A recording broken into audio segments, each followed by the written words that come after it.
In the meantime, the Minister of State for Petroleum Resources Oil, Senator Heineken Lukobiri, says the federal government's Nigerian content policy is not targeted at excluding foreign oil companies from operating in the country's oil and gas industry. Lukobiri spoke at the pre-conference opening of the 2026 Nigeria International Energy Summit in Abuja. The minister notes that government policy is focused on building the capacity of local firms to compete effectively with foreign engineering, procurement, and construction companies. Well, according to him, the Nigerian Content Act has provided financing support to indigenous companies to enhance their competitiveness. Lukobiri also explains that while local companies currently lack the capacity to independently execute complex offshore EPC projects, the solution lies in collaboration rather than exclusion.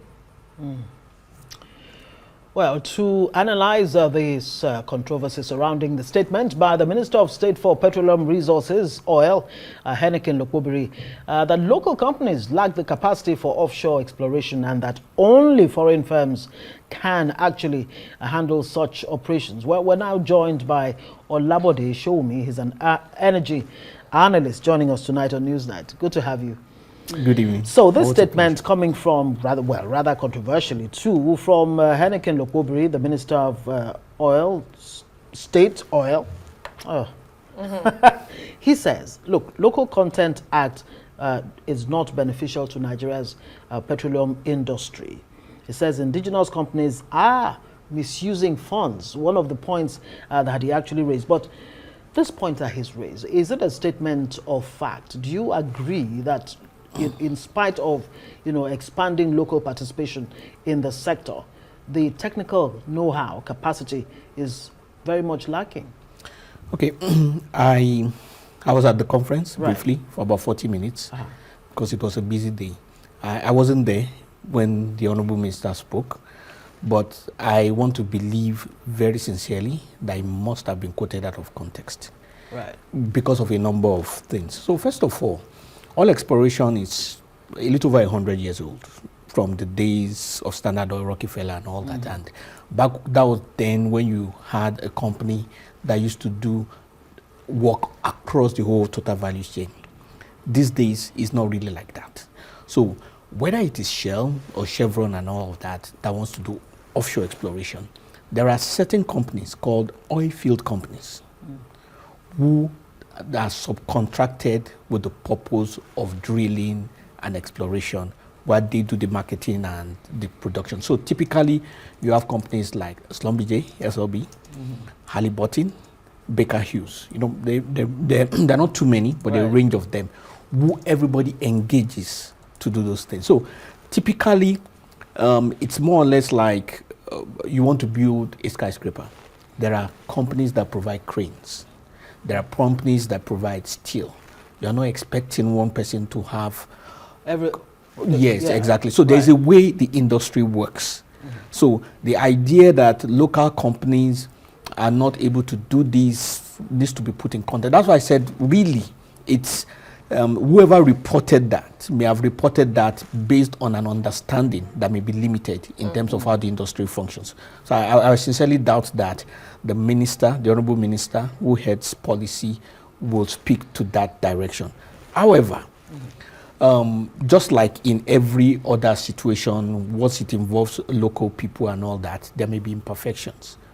But as the late MKO will say, simply because the midwife is a witch does not mean we should throw the baby and the bathwater away. So we refine the process, we put standards and checks and ensure that delivery and productivity is improved upon.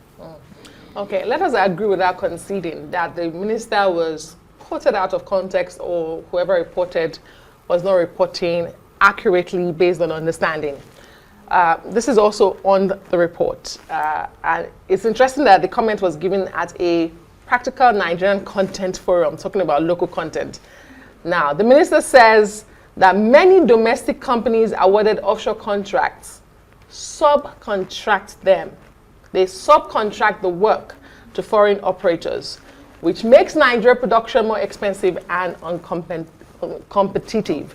Do you still say the minister was quoted out of context? Because this further explains the reason why he says, reportedly said, that Nigerian companies cannot drill oil offshore. Okay, so it's important to understand, like I said, to understand technology companies generally. So let me give you another analogy. In the telecoms industry, you have the major operators, you have MTN, you have Globalcom and all that. But those companies, they are not responsible for building the mast, not anymore. Maybe 20 years ago, they were. So they've subcontracted that aspect out.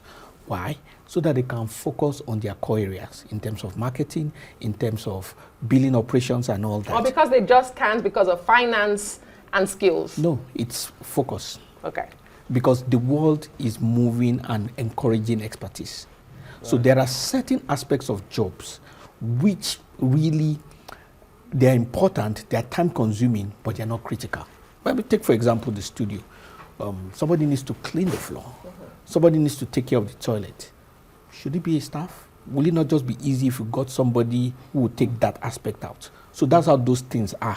Generally, once it comes to engineering, that's why you have EPC companies. That's engineering, procurement, and construction.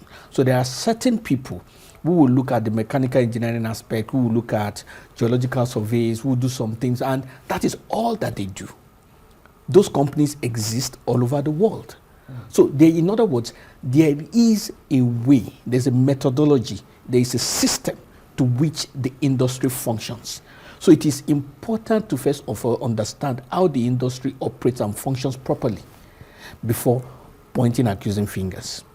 And it is also important that when circumstances like this exist, there's the Nigerian Society of Engineers, there's Society for Petroleum Engineers, there is PITAN, there is IPPG, it's important to have them to submit reports and give an opinion or a perspective as to why this and this is happening, rather than having a summary dismissal. You are a player in the industry. To what extent would you say that these institutions that you've just named are involved in bringing expertise that is required in addressing some of the challenges that the oil minister painted, and especially the role of the bank? Are the banks supportive at all? If we're to agree with the minister that there's a lack of funding, lack of capacity, of course, capacity is pushed by funding. The banks. So are they playing any role? Funding has an aspect to do with capacity, but it's not just that. Right. There's the global geopolitics. There's also knowledge base and all that. But I will try and answer that with this story. I think it was 2015. I was coming from Abu Dhabi via Qatar Airways. So in Doha, I came across a bunch of 5 Nigerians. They were coming from Saudi Arabia, and I thought that, they were oil services company workers, so I thought that maybe they were working for one of the majors. And no, they said no, that they were from Nigeria. They had worked with Schlumberger. They left.